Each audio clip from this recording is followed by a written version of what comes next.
Hi, it's Donna here for Unity Stamp Company, sharing a card that I created using the new Focus on the Things kit for our new release. I wanted to show you how I used the water-based dye ink to shade in my image, just using those inks and an aqua brush.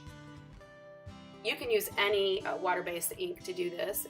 These were Stampin' Up! Inks, older inks, Lucky Limeade, Baked Brown Sugar, and Tangerine Tango are the colors that I used.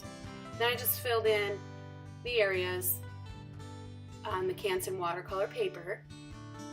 Went back over and shaded in just a little darker in some of the areas to give it some depth.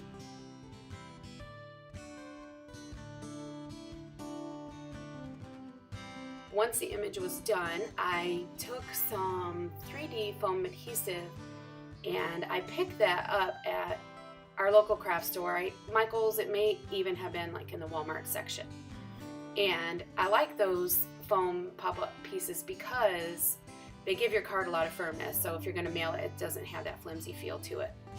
Once I did that, I adhered it to the card base and added a sticker that came along with the paper pack. This paper pack was by Photoplay. It's called Free Spirit.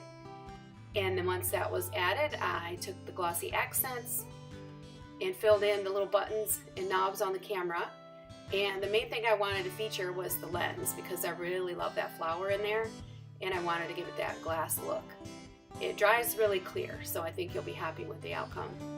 I added a little more to a couple of the leaves and that was it. I hope you enjoyed this tutorial and thank you for watching.